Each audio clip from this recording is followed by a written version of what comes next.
எல்லாருக்கும் வணக்கம். இன்றைக்கி நம்ம ஆனந்தம் கிச்சனில் முட்டை போண்டா எப்படி செய்கிறதுன்னு காட்டப்போகிறோம். பார்த்துக்குங்க, வாங்க வீடியோக்குள்ளே போகலாம். எப்படி செய்கிறோன்னு முதல்ல உங்கள்கிட்ட கடலை மாவு இருந்தால் எடுத்துக்கோங்க. பஜ்ஜி மாவு கொஞ்சம் நல்லா இருக்காது, கடலை மாவே போட்டுக்கோங்க. அது கூட நம்ம என்ன மிக்ஸ் பண்ணுறோமோ அந்த மாதிரி டேஸ்ட் நமக்கு அதில் கிடைக்கும். அதனால் கடலை மாவை எடுத்துக்கோங்க. அது கூட காயப்பொடி கொஞ்சம் போட்டுக்கோங்க. காயப்பொடி உடம்புக்கு நல்லது. ரொம்ப முட்டை போண்டா செய்கிறதுனால அதில் அதை சேர்த்திக்கிறோம். கூடவே கொஞ்சம் மிளகாய்த்தூள் சேர்த்துக்கிறோம். என்ன மிளகாய்த்தூள்? தனி மிளகாய்த்தூளாக சேருங்க. அப்புறம் இஞ்சி பூண்டு நல்லா அரைச்சிட்டு அதில் போடுங்க. அது நம்ம போண்டா கடி போடும்போது வாயில் கடிப்பட்டால் அந்த டேஸ்ட் வித்தியாசமாக இருக்கும். நாங்கள் கல் உப்பை கரைச்சிட்டு அந்த தண்ணியை தான் பயன்படுத்துகிறோம். கொஞ்சம் தண்ணி ஊற்றி சோடாத்தூள் கொஞ்சம் போட்டு நல்லா லைட்டாக போடுங்க. சோடாத்தூள் நல்லா கலக்கிக்கோங்க. நல்லா கலக்கணும். அந்த லம்ஸ் இல்லாமல் கலக்குனிங்கன்னா போண்டா நல்லா வரும், வெடிக்காது. நல்லா கைவிட்டு கலந்துக்கோங்க.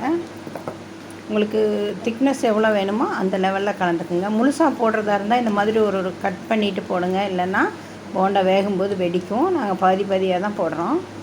நீங்கள் முழுசாக போடுறது இருந்தால் அப்படி வெட்டி எடுத்துக்கோங்க. நல்லா மாவில் முக்கிட்டு சூடாக இருக்க எண்ணெயில் போட்டுக்கிறோம்.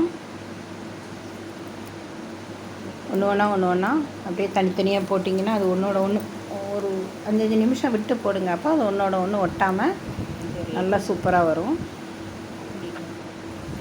இது சாப்பாட்டுக்கும் தொட்டுக்கலாம், நம்ம சும்மாவும் சாப்பிட்டுக்கலாம். சூப்பராக வரும். பாருங்கள், நல்லா பொங்கி வருது பாருங்கள். இது காரணம் லைட்டாக அந்த சோடா உப்பு போடுறது. அதிகமாக சேர்க்காதீங்க. ஒரு சிலருக்கு அது ஒத்துக்காததுனால லைட்டாக சேர்த்திங்கன்னா சூப்பராக வரும். சேர்த்து கொஞ்சம் நேரம் எண்ணெயை ஸ்லிம்மில் வச்சு வேக விடுங்க. அப்போ தான் உள்ளே அந்த மாவு நல்லா வேகும். மாவு கெட்டி இருக்கிறதுனால கொஞ்சம் வேக விடணுன்னா கொஞ்சம் ஸ்லிம் வச்சுக்கோங்க. பாருங்கள், போண்டா எப்படி நல்லா பஃப்னு வந்திருக்கு. இது மாதிரியே நீங்கள் செஞ்சு பாருங்கள். நான் என்னென்ன கலந்தேன்னு அதே மாதிரி நீங்களும் செஞ்சிங்கன்னா அதே மாதிரி டேஸ்ட்டில் சூப்பரான முட்டை போண்டா உங்களுக்கு கிடைக்கும். நீங்கள் சேனலை பாருங்கள். ஃப்ரெண்ட்ஸ்க்கெல்லாம் சப்ஸ்கிரைப் பண்ணுங்கள். ஃப்ரெண்ட்ஸ்க்கெல்லாம் ஷேர் பண்ணுங்கள், சப்ஸ்கிரைப் பண்ணுங்கள். நிறைய பேர் பார்க்குறீங்க, எல்லோரும் சப்ஸ்கிரைப் பண்ணுங்கள். பாய் பாய், நன்றி, வணக்கம்.